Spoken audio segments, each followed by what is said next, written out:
Hello student, कैसे हो आप सब। आई होप कि आप सब ठीक होंगे। कल के वीडियो में मैंने पार्ट 3 में आपको फंडामेंटल राइट्स जो कि आर्टिकल 12 से आर्टिकल 18 तक पढ़ाए थे। आज मैं आर्टिकल 19 से और आर्टिकल 22 तक आपको राइट टू फ्रीडम के बारे में बताऊंगा। सबसे पहले आर्टिकल 19 की बात करेंगे जो कि संविधान के अंदर क्या है, बैकबोन है कॉन्स्टिट्यूशन का, आर्टिकल 19।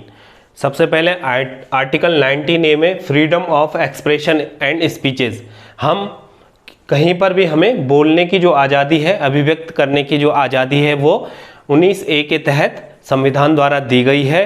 प्रेस और मीडिया को भी इस आज़ादी का इसी आर्टिकल के आधार पर प्रावधान है। आर्टिकल 19B में यदि हम बात करें तो फ्रीडम टू असेंबल पीसफुली, हम कोई भी सभा को क्या शांतिपूर्वक कर सकते हैं विदाउट आर्म्स के, कोई भी उसमें हम आर्म्स कैरी नहीं करेंगे, नहीं तो हम अपराध की श्रेणी में आ सकते हैं।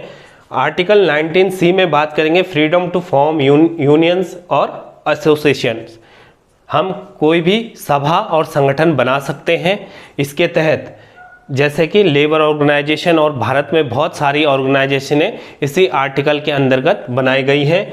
आर्टिकल 19D में freedom to move in India, हम पूरे भारत में कहीं भी घूम सकते हैं, लेकिन इसमें कुछ अपवाद है कि नॉर्थ ईस्ट में कुछ जनजातियों के अपने कानून हैं, जो लोकल कानून हैं उनके, उसके अंतर्गत कहीं कहीं पर ये अपवाद है। और यदि हम 19E की बात करें तो freedom to settle any part of India, हम भारत के किसी भी भाग में निवास कर सकते हैं। इसमें पहले अपवाद था J&K, जो कि जिसमें कि 370 और 35A के कानून बनने के बाद पूरे भारत में आप कहीं भी निवास कर सकते हो।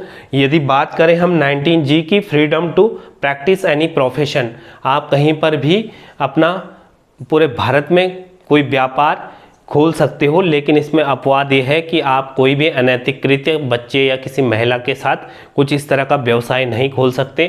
साथ ही आप किसी विस्फोटक या बड़ी ऐसे बॉम्ब बनाना, उस तरह की कोई ऐसा प्रोफेशन आपका नहीं होना चाहिए।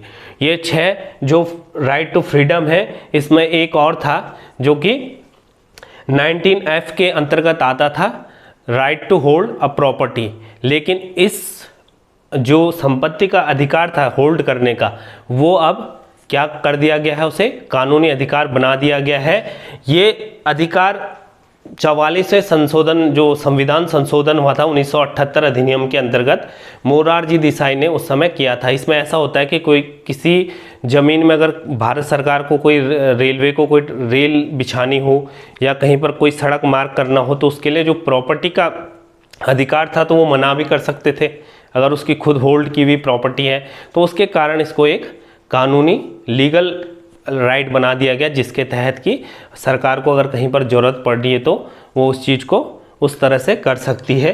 तो इसलिए ये प्रॉपर्टी का जो 19F था वो अब हमारा 300A में, अनुच्छेद 300A में शामिल कर दिया गया है कानूनी अधिकार के तौर पे। और इसी तरह एक अनुच्छेद 31 में भी जो प्रॉपर्टी का है, लेकिन वो कौन सी प्रॉपर्टी होगी, वो होगी हमारी जो खानदानी प्रॉपर्टी है, उसको भी 300A में रखा गया है। इसी 44th अमेंडमेंट के तहत उसे भी जो 300A में रख दिया गया है कानूनी अधिकार के तौर पे। यदि हम बात करें अब आर्टिकल 20 की, ये आर्टिकल 19 था, आर्टिकल 20 की बात यदि हम करें, अभी देख लेते हैं बच्चों आर्टिकल 20 में क्या है।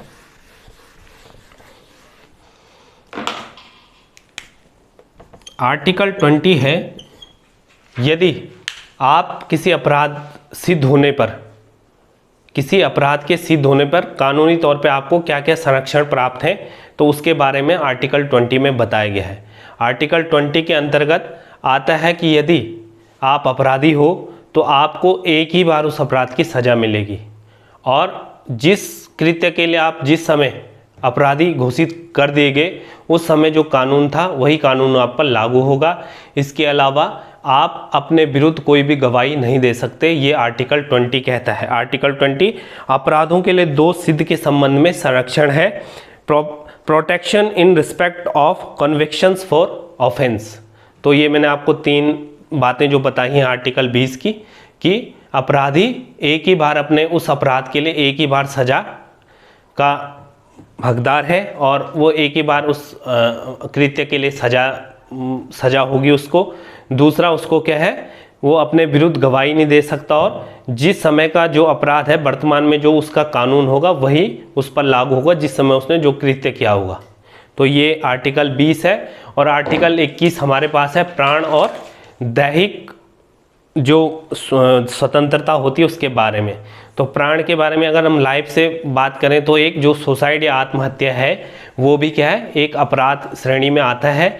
इसके अलावा पर्यावरण अगर गंदा या दूषित है तो इसीलिए जो पॉल्यूशन चेक होते हैं किसी भी व्हीकल के, किसी भी वाहन के, तो वो इसी के अंतर्गत होते हैं ताकि हमारे प्राणों को कोई नुकसान न हो जाए। इसके अलावा हेल्थ से रिलेटेड जैसे खसरा के टीके लगते हैं, पोलियो के टीके लगते हैं। इसी बीच अभी जो कोविड महामारी आई थी उसके टीके लगे, तो ये हमारे हेल्थ के, तो ये भी हमारा प्राण के अंतर्गत ये आर्टिकल आता है, आर्टिकल 21 के अंतर्गत। तो इसलिए भी यह योजनाएं चलती हैं देश में। इसके अलावा हमारी जो दूसरी जो वो होती हैं स्वतंत्रता, दैहिक स्वतंत्रता जिसे हम कहते हैं, उसमें हमारे क्या क्या आते हैं। एक तो हम एकांत किसी भी स्थान में रह सकते हैं, घूमने की हमें स्वतंत्रता है, एकांत में रहने की स्वतंत्रता है। दूसरा, विदेश यात्रा हम कर सकते हैं, ये भी आर्टिकल 21 में है। इसके अलावा हमारा क्या है आर्टिकल 21 में, जो आर्टिकल 21 में हमारे तीसरी चीज़ क्या है, हमारी जो निजता का अधिकार है, प्राइवेसी में हम रह सकते हैं। और चौथा एक एडल्ट्री का है जो कि आवारापन टाइप में, जिसमें बोलते हैं कि किसी पुरुष या स्त्री के किसी के पति की अगर वाइफ हैं जो, वो किसी अन्य पुरुष से अगर उनके संबंध हैं तो वो पहले क्या था, उस पुरुष को सजा होती थी जो अन्य पुरुष था। लेकिन अब सरकार ने उसके बाद उसमें क्या किया था, कोर्ट ने उन दोनों को स्वतंत्रता दे दी थी कि वो रह सकते हैं। लेकिन इसमें ये अधिकार है कि पति अपनी उस पत्नी को तलाक दे सकता है, ये 21 में है। इसके अलावा 21A में एक है एजुकेशन, शिक्षा का अधिकार, जो कि भारत सरकार या जो भी राज्य है वो क्या है 6 से 14 वर्ष तक की आयु के बच्चों को निःशुल्क शिक्षा प्रदान करेगी। अब बात कर लेते हैं जो आज का आखिरी आर्टिकल है, आर्टिकल 21। आर्टिकल 21 हो गया है प्राण और दैहिक स्वतंत्रता। आर्टिकल 22 है, यदि आप पे दोष सिद्ध हो जाते हैं, आप कुछ दशाओं में अपराधी हैं, तो कोर्ट आपको किस तरह कानून संरक्षण देगा। एक तो आपको जो भी पुलिस या कस्टडी में आपको लेती है उसको कारण बताना पड़ेगा कि किस कारण आपको गिरफ्तार किया गया है। दूसरा, उसमें 24 घंटे के अंदर ही उन्हें मजिस्ट्रेट के सामने आपको पेश करना पड़ेगा, ये तो साधारण कानून है। दूसरा कानून, यदि आपको 3 महीने से ज़्यादा कोई कस्टडी रखती है तो आप उच्च न्यायालय, जो भी उसका न्यायालय होगा वो जवाब देगा कि क्यों उन्हें 3 महीने तक रखा गया है। दूसरा, आपको ये रीजन उस जो भी दोषी उसको भी बताया जाएगा क्यों उनकी कस्टडी इतनी रखी गई है। तीसरा, उस दोषी को यह भी अधिकार होगा कि वह अपनी ऋण दे सके ऊपर जमानत के लिए, और उसको जमानत भी मिल सकती है। तो आज के वीडियो में बस इतना ही।